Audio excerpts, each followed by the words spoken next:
Bonjour les amis, bienvenue sur commentphotographier.com. Alors tout de suite, en description de la vidéo, vous avez un lien vers toutes les formations du site commentphotographier.com. Vous avez 50% de réduction avec le code 550 sur toutes ces formations. Donc c'est beaucoup de formations sur de la photo de paysage, comme ça va être le sujet de notre vidéo aujourd'hui. Vous avez des formations sur de la photographie de portrait, vous avez de la photographie culinaire, vous avez plein de sujets différents. C'est des formations à petit prix et avec 50%, ça sera encore beaucoup moins cher. Donc profitez-en, ce serait dommage de se priver de tout ça. Vous avez également juste là de quoi faire partie de ma liste de contacts si ce n'est pas déjà fait. Vous aurez dans votre boîte mail une petite lettre quotidienne avec des astuces, photos très intéressantes, inédites, des choses vraiment... elle est juste là, vous m'en direz des nouvelles. Aujourd'hui, donc, on va parler de l'utilisation du grand angle en photographie de paysage.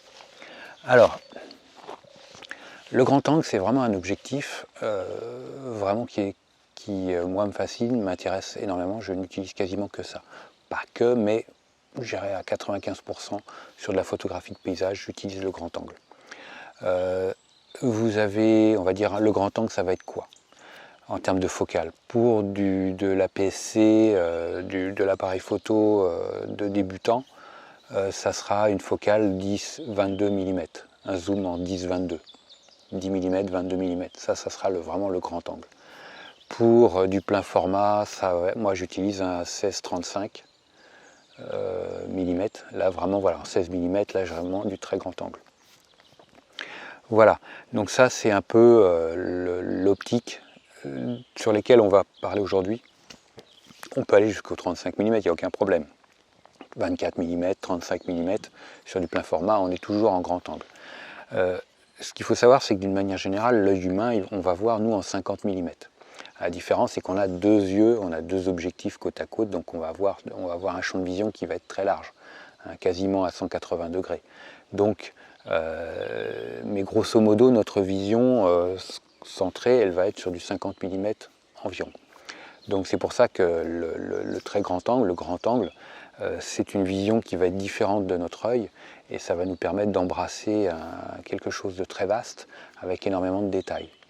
L'intérêt d'utiliser un grand angle, par exemple sur de la photo de paysage, c'est que le grand angle, son avantage premier, c'est pas forcément de voir énormément de choses, de faire des plans très larges, non. Son avantage premier, c'est sur de la photo de paysage, j'entends de toute façon, parce que notre propos, ça va être autour et axé sur de la photo de paysage. Attention, on ne va pas parler de portrait ou de choses comme ça. Le grand angle sur de la photo de paysage, l'intérêt, ça va être de voir bien large évidemment, mais c'est pas ça le plus important. Le plus important, ça sera l'angle de vue. Ça va être la perspective. On va modifier la perspective des objets, des éléments que l'on va regarder à travers un grand angle. On va modifier la hiérarchie au niveau des tailles. C'est-à-dire qu'on va faire ressortir un premier plan. Le grand angle, c'est-à-dire qu'on va, en se rapprochant d'un objet quelconque, je prends un arbre par exemple, le tronc va être très gros. Par contre, le paysage derrière, le fond va être très petit. Donc c'est un moyen intéressant et extraordinaire pour mettre en avant un premier plan et de reculer le décor en second plan. Ça, c'est l'avantage du grand angle.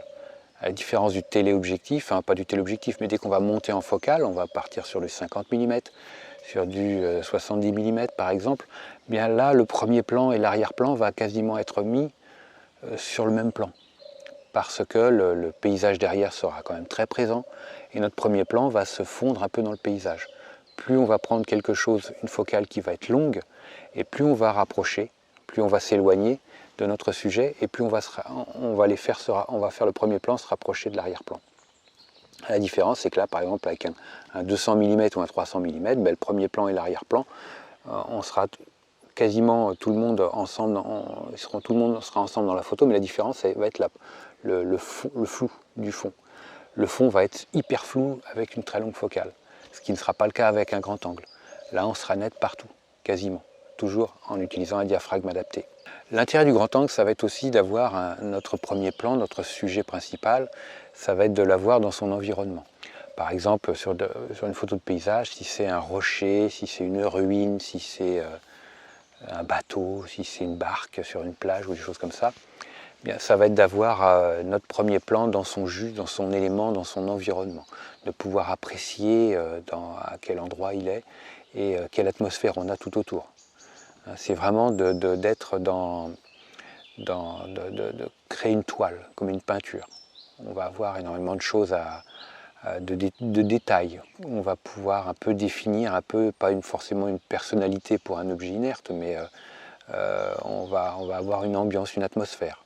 Le grand angle, par exemple, sur le premier plan, on peut éventuellement utiliser des angles différents. Si on va utiliser un angle en hauteur plongé sur notre sujet, par exemple, et puis avoir tout le sol qui va occuper tout l'écran. À l'inverse, par exemple, moi c'est ce que j'aime bien, c'est de me mettre au ras du sol. Quand on se met au ras du sol, ben, ça nous permet d'avoir une vision un peu d'animal, une vision beaucoup plus instinctive, naturelle. C'est comme si on était allongé dans l'herbe, par exemple. On a une vision entre les touffes pour regarder notre sujet. Ça apporte des angles différents. Se mettre, par exemple, le grand angle sur du paysage, moi par exemple, j'avais fait des photos dans le domaine agricole et j'avais des personnes qui ramassaient des salades, qui sont à genoux et ils ont un tapis roulant devant eux. Donc avec mon grand angle, j'avais mon 16 mm, je me suis mis, ou le 24, je ne sais plus, je me suis mis sous le tapis roulant, quasiment au ras du sol, pour les avoir vraiment d'avoir un peu le sol et eux vraiment au travail et de créer un peu une allégorie sur l'activité maraîchère. C'est vraiment, justement, c'est là où l'intérêt avec ce grand angle, c'est qu'on peut monter, on peut descendre, on peut se mettre au ras du sol. On aura vraiment des effets visuels qui seront extraordinaires. Le grand angle, comme on l'a vu, donc entre le premier plan et l'arrière-plan, on aura plus facilement de grandes zones de netteté. Mais attention, c'est pas parce qu'avec le grand angle, on est avec un 16 mm sur un plein format, on a le sentiment qu'on est net. Attention, on n'est pas obligatoirement net. Attention. Donc il faut vraiment faire très attention à où on va faire notre mise au point. Donc la mise au point souvent, systématiquement sur le premier plan. Si vous n'avez pas obligatoirement de premier plan manifeste, premier tiers en partant du bas au niveau de votre paysage, mais systématiquement vous privilégiez une mise au point en avant. Pourquoi? Parce que quand vous allez fermer votre diaphragme, parce qu'il va souvent falloir fermer le diaphragme, si on a un premier plan qui est très près de vous, qui est à 30-40 cm de vous, F9, F11, c'est quand même la moindre des choses. Même si ce n'est pas obligatoirement nécessaire, mais utilisez une application pour vous aider à savoir quel est le bon diaphragme pour avoir la bonne profondeur de champ. Et prenez une marge de sécurité. Prenez une marge de sécurité, c'est toujours nécessaire, parce qu'on n'est jamais sûr de rien. Donc, et puis une fois que c'est fait, aidez-vous du live view, regardez votre photo, recropez, rezoomez dans votre image pour vérifier que vous êtes bien net du premier plan à l'arrière-plan. Donc systématiquement, mise au point sur votre premier plan, faites votre photo, regardez votre profondeur de champ. Si vous avez des photos avec des sujets en mobilité, essayez de vous préparer en amont, de travailler votre cadre, votre mise au point, enlevez la mise au point automatique si nécessaire, et puis faites des tests. Ça c'est important. Comme ça, au moment où vous allez devoir faire les photos réelles, vous serez prêt.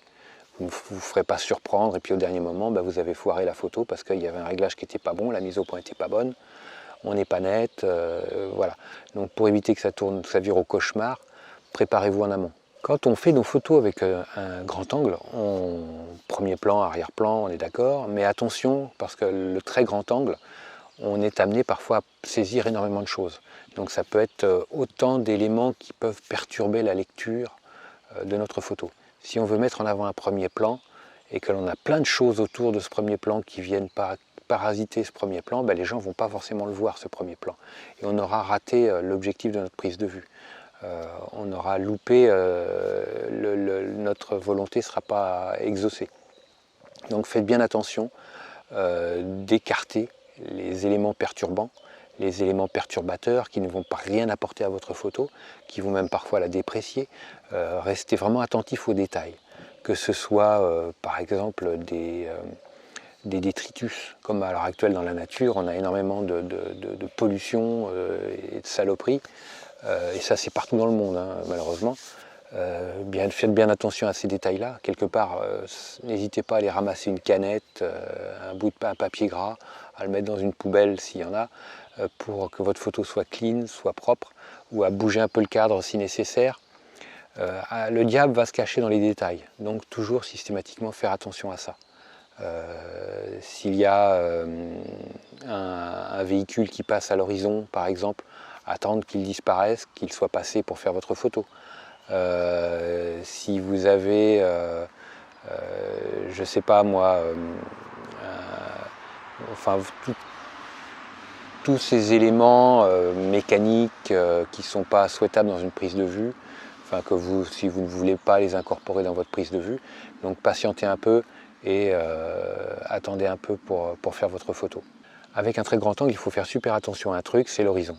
Donc c'est vrai que, bon, essayez, parce qu'avec un 16 mm sur du plein format, si l'horizon n'est pas droit, c'est compliqué. Parce que si après, en post-production, vous redressez votre horizon, vous allez couper, vous allez perdre de la matière sur les côtés. Si jamais vous avez un cadrage où vous êtes un peu juste, ben là c'est embêtant, parce que vous ne saurez pas quoi faire. Donc toujours systématiquement faire bien attention à ce que votre horizon soit à droite. Pour ça, si vous n'avez pas de niveau automatique dans votre appareil photo, vous pouvez vous aider à mettre des grilles, à faire apparaître une grille sur votre live view ou dans votre viseur si vous en avez la possibilité. Ça va vous aider à avoir une horizon bien droite. Ça, c'est super important. Ou sinon, moi je vous conseille d'utiliser un trépied. Sur votre trépied, souvent, vous avez une bulle de niveau. Utilisez cette bulle pour vous aider à être à peu près bien droit. Sur de la photo de paysage avec du grand angle, n'hésitez pas également à utiliser du filtre polarisant. Certains vont vous dire sur du grand angle, oui attention au filtre polarisant parce que ça va créer du vignettage. Si jamais, parce que c'est vrai qu'il y a différentes épaisseurs de filtres polarisants, il y a des filtres polarisants qui sont très slim, très fins, donc avec eux il n'y aura pas de problème de vignettage. Après avec des filtres polarisants de moyenne gamme, les moins chers, parce qu'un filtre polarisant peut coûter très cher, on va avoir un petit peu de vignettage. Mais bon, ça c'est du vignettage. En post-production, souvent c'est un clic. Sur Lightroom, c'est un clic et c'est réglé. Il n'y a pas de problème. Ou alors, si vous avez un léger vignettage, vous zoomez un tout petit peu. Au lieu de faire votre photo à 16 mm, vous la faites à 17 mm et vous n'avez plus de vignettage. Donc 17, 18 mm, vous n'avez plus de vignettage. C'est pareil, j'ai juste à zoomer un tout petit peu et le problème du vignettage est réglé. Alors avec le filtre polarisant, par exemple, si vous avez un jour de beau temps, pas comme aujourd'hui où le ciel est couvert, mais quand vous avez un ciel de beau temps avec un ciel bleu, avec un 16 mm, avec un très grand angle, le polarisant peut vous créer des zones de sombre au niveau du ciel. Alors moi je sais que j'aime bien ça, ça ne me dérange absolument pas, mais pour d'autres personnes c'est plus gênant, c'est plus contraignant, enfin certaines personnes peuvent ne pas aimer ce genre de phénomène, parce qu'on ne va pas avoir un ciel homogène. Moi j'aime bien quand les ciels ne sont pas homogènes. Le polarisant va vous amener une zone sombre sur un coin du ciel, dans une partie du ciel, sur une moitié de ciel, et ça va donner aussi un sens à notre image. Ça va éviter les zones plates au niveau de notre paysage. Si jamais on a un ciel sans nuages, par exemple, comme ça arrive souvent quand il fait beau, le polarisant va nous permettre de donner une partie sombre, une partie claire, va casser un peu ce côté plat et homogène d'un ciel uniforme. Donc voilà, après avec le polarisant vous avez juste à le faire tourner pour faire bouger cette zone sombre dans le ciel. Si vous mettez à 90 degrés par rapport au soleil, évidemment si vous êtes face au soleil, cette zone-là n'existera pas. Si vous avez le soleil dans le dos, cette zone-là évidemment n'apparaîtra que pas ou pas, très peu ou pas du tout. Donc attention toujours bien garder l'effet optimal, il est quand on a le soleil dans ces 90 degrés par rapport à notre sujet, tout simplement. Vous faites comme ça, et puis vous regardez votre soleil. Moi je sais que le soleil est juste là, par exemple. Si je me mets comme ça, je sais qu'il va falloir que je fasse ma photo dans cet angle-là pour avoir un effet optimal avec mon filtre polarisant, tout simplement. Je suis à 90 degrés par rapport à l'angle du soleil. On a vu à peu près tout ce qu'il y avait à dire. Si vous avez des remarques à faire, si vous avez s'il y a des choses que je n'ai pas abordées dans cette vidéo, n'hésitez pas à me les dire, à en faire profiter tout le monde dans les commentaires. Moi j'adore les commentaires dans la mesure où c'est du constructif.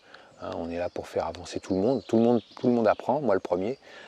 Je fais de la photo depuis plus de 30 ans, depuis même bientôt 40 ans. Mais en même temps, j'apprends toujours de toute façon, je suis des formations en permanence. La photo est une discipline où on apprend tout le temps. On ne sera jamais, arrivé au bout de l'apprentissage. Donc n'hésitez pas, mettez-moi en commentaire des astuces, des conseils. Ça sera tout bénef pour moi et puis pour les autres internautes. Merci, bonne photo et puis je vous dis à très vite. Ciao!